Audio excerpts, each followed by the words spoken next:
If you like to spend your spare time jumping about your living room and waving your arms around like there's an angry wasp chasing you, well, great news. The Meta Quest 3 now has hot competition from this fresh new VR headset, the Pico 4 Ultra.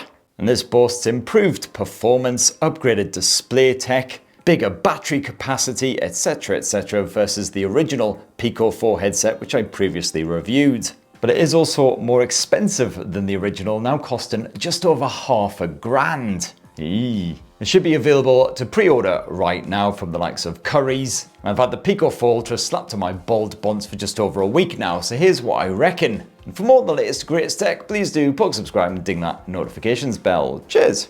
Now first up, it is a fairly hefty headset at 580 grams, but thankfully it is comfortable to wear even for extended periods. I'm talking a good couple of hours at a time, thanks to the well-balanced finish. You see that battery has been stuffed at the back end of the headset in order to balance it out. So you haven't got all that weight pressing down on your face, which is not particularly comfy. And you've also got a respectable amount of facial padding in the Pico 4 Ultra, just to make sure there's no hard bits poking you in the mug. Although you can also upgrade to a proper sweat-resistant ultra foam face mask if you so desire. Probably a good idea if you're going to be bouncing about your bedroom, bashing aliens or smashing balls or whatever. As with the Meta Quest 3, it comes in white, so that's probably going to get all marked up and smudgy over time. But the design very similar to the original Pico 4. So once again, you've got a power button over on one edge, a Type-C USB port on the other for charging. You also use that for connecting to computers and such forth. And as before, there's a rotating dial-y thing around back which you can use to tighten or release the headset. Make sure you got the perfect fit. And as well as the Pico 4 Ultra headset, you also get a pair of controllers, of course, bundled in the box, batteries included. Let me tell you, these have got a proper heft to them compared with their Meta Quest 3 counterparts. It's not necessarily a bad thing, of course. It makes it feel a bit more realistic if you're toting a couple of guns. Although the controllers do look, I don't know, kind of a little bit cheap. Thankfully, they don't feel cheap. The joysticks are pretty firm. Good button action as well. And as usual, you've got your trigger button and your grippy button. Come in pretty handy when you're gaming.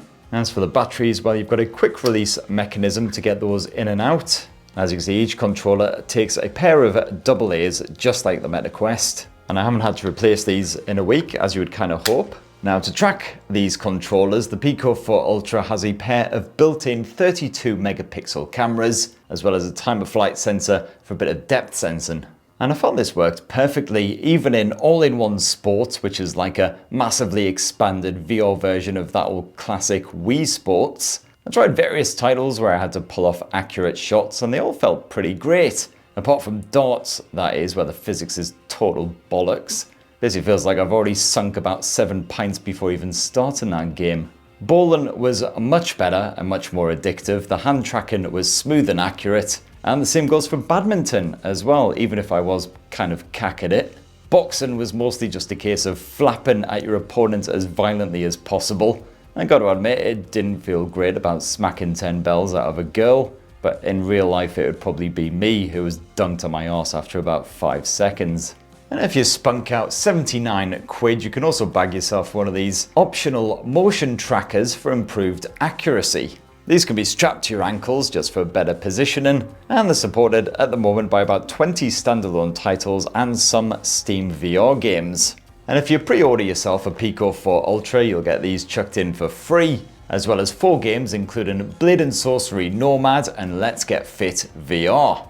And the Pico 4 Ultra comes packing dual 2.5-inch displays, each with upgraded 2160 by 2160 pixel resolution. So you've got almost the exact same PPI output as the Meta Quest 3. And you've got yourself a 105-degree field of view, both vertically and horizontally. So the horizontal plane is slightly narrower than what you get with the Meta Quest, but it is slightly expanded vertically. And suddenly those visuals are crisp and poppy and silky smooth as well. You've got 90Hz refresh support for any games that handle it. I certainly felt fully immersed in titles like Arizona Sunshine 2. Didn't feel like I was staring at the world through a helmet or anything like that. And I only noticed a wee bit of graphical tearing and other visual chicanery in my time with the Pico 4 Ultra. Overall, it was well behaved. And pretty good audio quality spaffed out by the stereo speaker setup here on the Pico 4 Ultra. You don't get a headphone jack to plug in a headset, sadly, but I was happy with the built-in speakers. The audio comes through loud and clear, and it can be quickly and easily adjusted using the volume rocker over on the right edge here. Though there is, of course, quite a lot of audio bleed, so you will be disturbing the ruddy heck out of anyone else who's in the same room as you.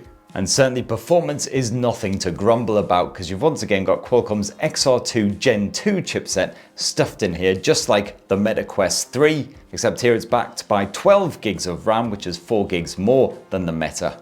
And yes, this can happily handle any standalone VR title that you'll find on Pico's store. You'll get a perfectly fluid frame rate, even when blasting your way through the latest graphics-heavy games like Arizona Sunshine 2. And if you want to, you can also hook this headset up to your laptop and play Steam VR games using Pico Connect. And the Pico UI is absolutely fine. You can order apps by the most recently updated or played, and open several windows at once and kind of shift them about the place using the controllers. The store's also reasonably well laid out and quite respectably stocked now too. Got a decent selection of games on there. Most of my favourites from the Meta Quest are now on there. A few missing titles here and there, no Walking Dead Saints and Sinners 2 just yet, though the original is on there. But if you go and watch my best Meta Quest games roundup video, quite a lot of the titles on there are now on the Pico store, which is a much better situation than the first time when I reviewed the Pico 4. And you got 256 gigs of storage in the Pico 4 Ultra, which is reasonably generous, although it would have been nice to have a 512 gig offering, especially some VR titles are getting pretty bloody hefty these days. As for the battery, well, it's a 5,700 mAh capacity cell stuffed inside of the Pico 4 Ultra, which is bigger than the Meta Quest 3, although I found that I've still got around sort of 2 hours of full-on playtime from a single charge before I start to get the low power warnings flashing up.